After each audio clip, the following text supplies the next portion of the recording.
je vois qu'il y a quelqu'un qui rebondit sur les associations de patients cancer, c'est Dan Ferrand-Bechmann. Mais peut-être Fabien, comment ça se fait que, enfin, on entend beaucoup Axel Kahn avec la Ligue, enfin, en tant que président de la Ligue, mais on ne voit pas beaucoup les malades de la Ligue ou de l'ARC ou d'autres associations se mobiliser. Fabien, Anne-Marie, comment vous interprétez cette indolence de la démocratie ou cette espèce de tension entre une attente et puis parfois une explosion violente?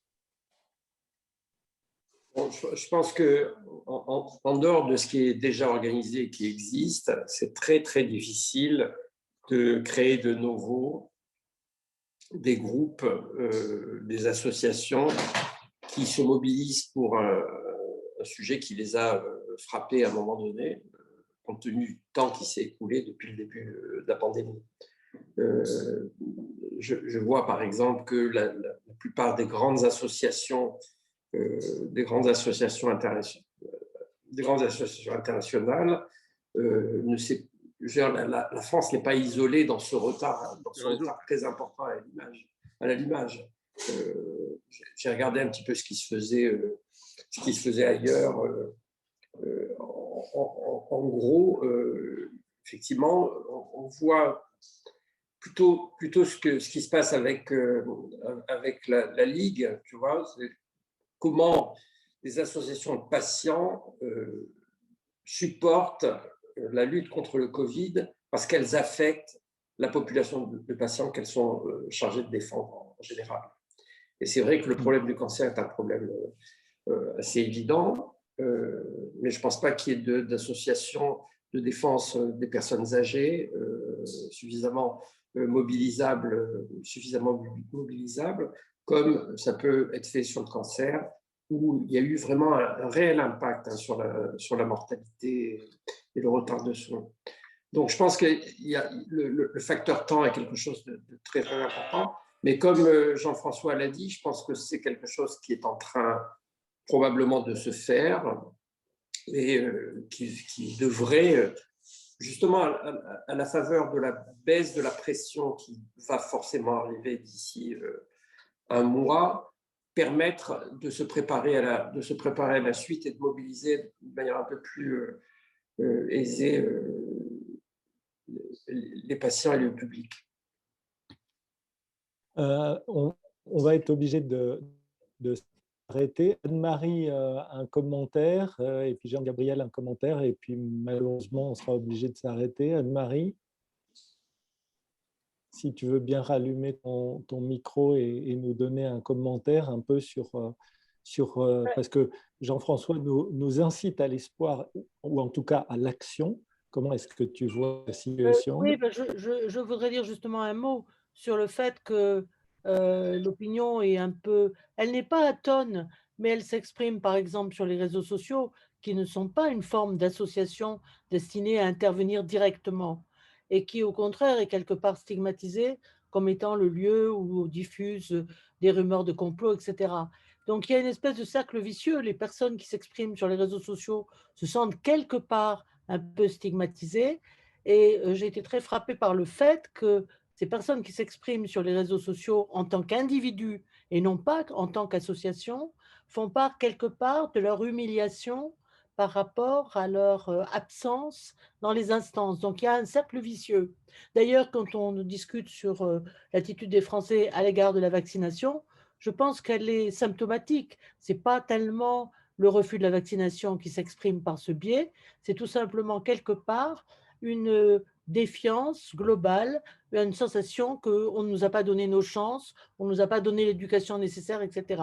Bref, ce sont des sentiments très négatifs qui s'expriment et qui évidemment ne sont pas du tout favorables à une organisation réelle et à une prise de parole collective autre que quelque part des débordements sur les réseaux sociaux, comme peut-être celui auquel on a assisté tout à l'heure.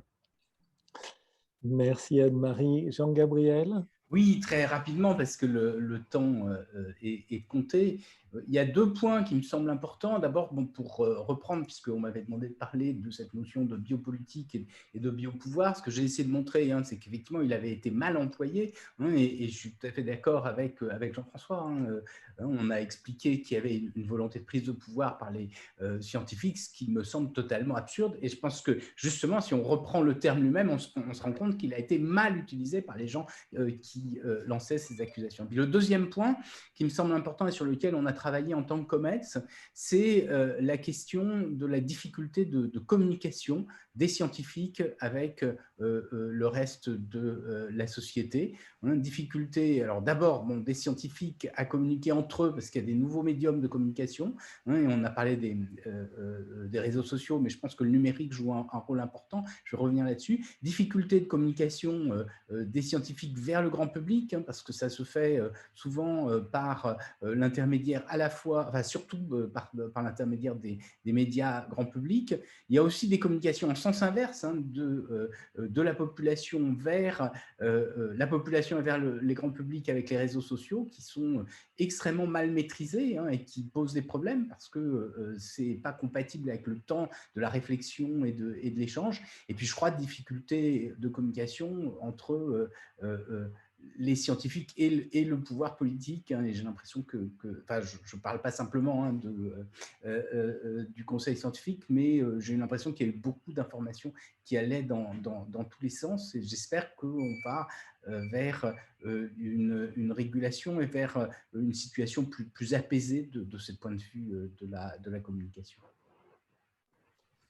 Merci. On aimerait continuer très longtemps, mais effectivement, on va donner la parole à Emmanuel pour la conclusion. La conclusion, elle sera brève. On a vécu un grand moment et merci d'avoir eu cette obstination, j'allais dire, du cœur et de l'esprit à accepter de prolonger malgré les circonstances un peu difficiles du début. Et puis, à travers vos interventions, on voit des pistes pour continuer à travailler ensemble, à prolonger. Je vois comme un message extrêmement positif ce qu'a dit le président du conseil scientifique, Jean-François, c'est-à-dire que peut-être un nouveau temps qui s'ouvre à nous pour être encore davantage investi dans la réalité. Il a rendu un hommage aux espaces éthiques, à la fois en région, mais je rends aussi un hommage au Comité consultatif national d'éthique, mais aussi au comité d'éthique, celui d'INSERM, du CNRS, qui n'ont pas été absents pour dire et puis pour penser au moment où cela s'imposait.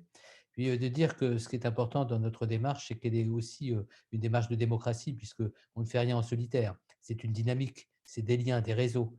Et de la même manière que les gens se sont activés, ce qu'il appelle avec beaucoup d'humour les intellectuels, ils vivent avec des praticiens. Ils ne pourraient pas intellectualiser s'ils n'étaient pas aussi enracinés dans la réalité. Et donc, je prends vraiment cette dernière réunion avant le colloque qu'on va organiser, on en reparlera par la suite, comme un moment fort pour rebondir. Et je vous propose aux uns aux autres qu'on se retrouve assez rapidement. On va faire un point avec nos partenaires, INSERM, CNRS, et puis également, on est comme partenaire le laboratoire de Frédéric Coulet. Donc, on se retrouve bientôt. Et puis encore nos excuses pour celles et ceux qui n'ont pas pu participer à cette réunion en direct. J'observe que Zoom sera peut-être, on en discutait off avec Léo, un lieu d'hébergement intéressant et en plus l'image est plus belle. Voilà, merci aussi à toi d'avoir, Hervé, animé avec toujours la chaleur humaine et puis la présence de l'esprit ce moment. Je n'ai pas trouvé des belles formules comme toi, mais à travers toi, on peut remercier tout le monde. Trouve la formule finale pour clore, parce que tu sais le faire.